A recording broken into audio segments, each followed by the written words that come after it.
This is one of the very, very few times where our discussion will be about a straight white man. Typically, I try not to discuss them on my page. I try not to. But this, I think you'll understand why we're discussing him. Okay? So let's get started. Let's talk about J. Marion Sims, right? Also known as the father of gynecology. He performed the first successful gallbladder surgery and the first successful artificial insemination. And he's the one who came up with the torture device known as the speculum, right? Now, this is the man who operated on enslaved black women between 1846 and 1849. He did all of this without anesthesia. One black woman went through at least 30 surgeries without anesthesia. These were experimental surgeries without anesthesia.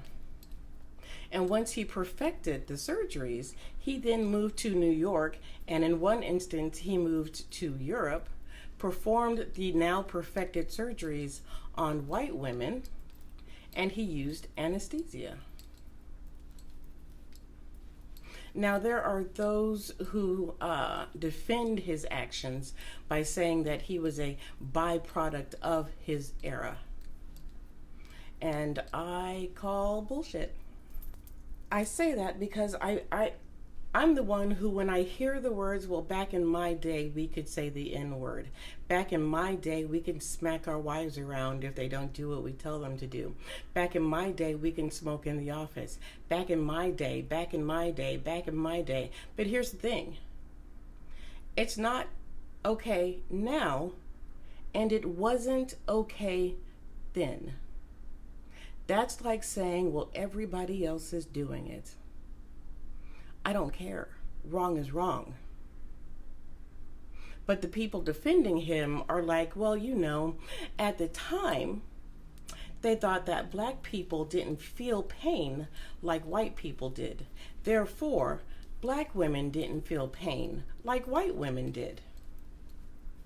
And that we know that that was a lie that was used to, one, dehumanize black people so that they could justify enslaving black people. But my question becomes, how can you continue to believe that lie when black women are noticeably in pain while you are hacking away at them? Unless they just straight passed out. Another one is that J. Marion Sims believed that there were developmental differences between black people and white people, mainly being that black people's skulls grew too quickly around their brain, making them less intelligent. I don't see how that justifies operating on anybody without anesthesia. I don't see the justification there. And when we talk about consent, because you know, these black women, these enslaved black women, were not the ones giving the consent. The consent was done by their enslavers. They were the ones granting consent because black women were considered property. And their value lay in how many baby slaves they could make. That did not sit right in my spirit to say that. But that is the reality of the situation. Their value lay in how many more slaves, baby slaves, they could make. And there are people who were like, well, yes, he was a horrible man, but he made all of these advances for us today. I think I said before in a previous video that intent doesn't mean anything if it creates harm.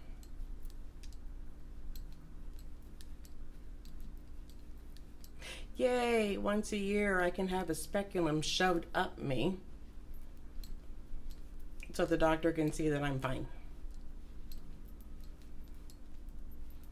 Yay, there are successful gallbladder surgeries. I'm a firm believer that if he didn't have the first successful gallbladder surgery, somebody else would have.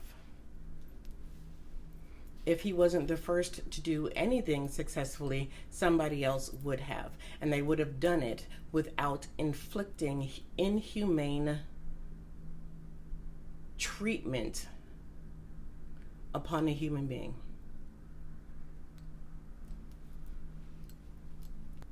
I'm going to end with this quote from Terry Capsalis. Capsalis, yes.